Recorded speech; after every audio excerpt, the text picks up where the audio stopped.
ಇವತ್ತು ನಾನು ವಿಕ್ಟೋರಿಯಾ ಆಸ್ಪತ್ರೆ ಕಾರಣಾಂತರದಿಂದ ಯಾವುದೋ ಒಂದು ಕೆಲಸದ ನಿಮಿತ್ತವಾಗಿ ನಾನಲ್ಲಿ ಭೇಟಿ ಮಾಡಿದ್ದೆ.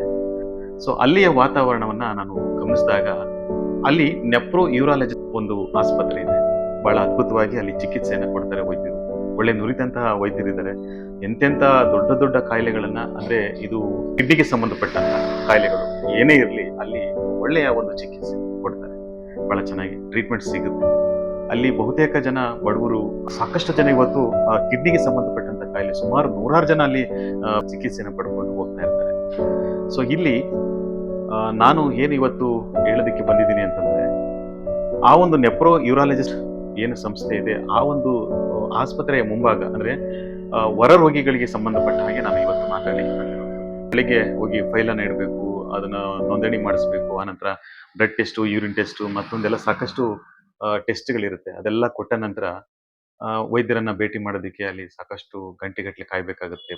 ಬ್ಲಡ್ ಟೆಸ್ಟ್ ಆಗಿರ್ಲಿ ಅಥವಾ ಯೂರಿನ್ ಟೆಸ್ಟ್ ಆಗಲಿ ಪಡೆದು ಅದನ್ನ ಚಿಕಿತ್ಸೆ ಪಡೆದುಕೊಳ್ಳುವವರೆಗೆ ಆ ರಿಪೋರ್ಟ್ ಬರೋ ತನಕ ಕಾಯ್ತಾ ಇರಬೇಕು. ಸೊ ಈ ಒಂದು ಸಂದರ್ಭದಲ್ಲಿ ಹೊರ ರೋಗಿಗಳಿಗೆ ಸಂಬಂಧಪಟ್ಟ ಹಾಗೆ ಸಾಕಷ್ಟು ಜನ ವಯಸ್ಸಾಗಿರ್ತಕ್ಕಂಥವ್ರು ಬಂದಿರ್ತಾರೆ, ಸಾಕಷ್ಟು ಜನ ಮಕ್ಕಳನ್ನ ಕರ್ಕೊಂಡ್ ಬಂದಿರ್ತಾರೆ. ಅಲ್ಲಿ ಈ ಕುಳಿತುಕೊಳ್ಳೋದಕ್ಕೆ ಸರಿಯಾದಂತ ಒಂದು ವ್ಯವಸ್ಥೆ ಇಲ್ಲ ಹೊರ ರೋಗಿಗಳಿಗೆ ಅಥವಾ ಅಲ್ಲಿ ಬಂದಂತ ಅಟೆಂಡರ್ಸ್ ಆಗಿರ್ಬೋದು, ಪೇಷಂಟ್ ಕಡೆಯವ್ರಿಗಾಗಿರ್ಬೋದು.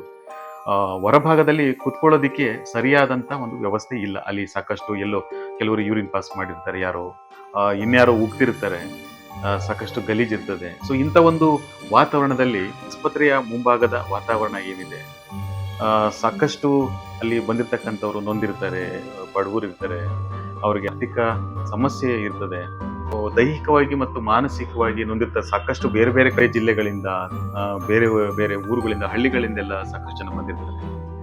ಸಾಕಷ್ಟು ಜನ ಸಿಂಗಲ್ ಪೇರೆಂಟ್ಸ್ಗಳಿರ್ತಾರೆ. ಅವರಿಗೆ ನೋಡ್ಕೊಳ್ಳೋದಿಕ್ಕೆ, ಆರೈಕೆ ಮಾಡೋದಕ್ಕೆ ಪೋಷಕರು ಇಲ್ಲದೇ ಇರುವಂತಹ ರೋಗಿಗಳು ಕೂಡ ಅಲ್ಲಿ ಇರ್ತಾರೆ. ಒಬ್ಬೊಬ್ಬರದು ಒಂದೊಂದು ರೀತಿಯ ನೋವುಗಳನ್ನು ನಾವು ಅಲ್ಲಿ ನೋಡಬಹುದು. ಸೊ ಇಲ್ಲಿ ಸಮಸ್ಯೆ ಏನು ಅಂತಂದ್ರೆ, ಅಲ್ಲಿ ಚಿಕಿತ್ಸೆಗೆ ಸಂಬಂಧಪಟ್ಟ ಹಾಗೆ ಯಾವುದೇ ರೀತಿ ಭಿನ್ನಾಭಿಪ್ರಾಯಗಳಿಲ್ಲ. ತುಂಬಾ ಅದ್ಭುತವಾಗಿ ಅಲ್ಲಿ ಚಿಕಿತ್ಸೆಯನ್ನು ಕೊಡ್ತಾರೆ, ಅದು ಉಚಿತವಾಗಿ. ನಿಮಗೆ ರೇಷನ್ ಕಾರ್ಡು ಅಥವಾ CST ಕ್ಯಾಸ್ಟ್ ಸರ್ಟಿಫಿಕೇಟು ಮತ್ತೆ ಆಧಾರ್ ಕಾರ್ಡು ಇಷ್ಟು ಬಿಟ್ರೆ ನಿಮ್ಗೆ ಅಲ್ಲಿ ರಿಯಾಯಿತಿ ದರದಲ್ಲಿ ಕೂಡ ಸಿಗುತ್ತೆ. ಚಿಕಿತ್ಸೆಗೆ ಸಂಬಂಧಪಟ್ಟ ಹಾಗೆ ಯಾವುದೇ ರೀತಿಯ ಭಿನ್ನಾಭಿಪ್ರಾಯಗಳಿಲ್ಲ, ಬಹಳ ಅದ್ಭುತವಾಗಿ ಸಿಗುತ್ತೆ.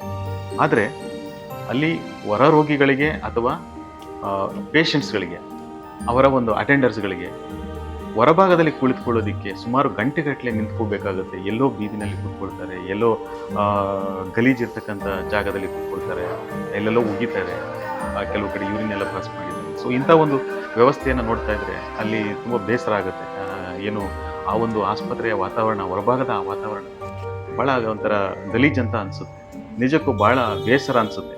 ಅದರಿಂದ ನಾನು ಮಾನ್ಯ ಹೆಲ್ತ್ ಮಿನಿಸ್ಟರ್ ಆಗಿರ್ತಕ್ಕಂಥ ದಿನೇಶ್ ಗುಂಡೂರಾವ್ ಅವ್ರಿಗೆ ನಾನು ಇವತ್ತು ಹೇಳೋದಕ್ಕೆ ಏನು ಬಯಸ್ತೀನಿ ಅಂದರೆ, ಸೊ ಹೊರ ರೋಗಿಗಳಿಗೆ ಮತ್ತು ಅವರ ಒಂದು ಪೋಷಕರು ಅಥವಾ ಅಟೆಂಡರ್ಸ್ಗಳಿಗೆ, ಸಹಾಯಕರಿಗೆ, ಸಾರ್ವಜನಿಕರಿಗೆ ಅಲ್ಲಿ ಕುತ್ಕೊಳ್ಳೋದಕ್ಕೆ, ಹೊರಭಾಗದಲ್ಲಿ ಕುತ್ಕೊಳ್ಳೋದಕ್ಕೆ ಆಸನಗಳನ್ನು ಮಾಡಿದರೆ ಭಾಳ ಸೂಕ್ತ ಅಂತ ನಾನು ಈ ಸಂದರ್ಭದಲ್ಲಿ ಹೇಳೋದಕ್ಕೆ ಬಯಸ್ತೇನೆ.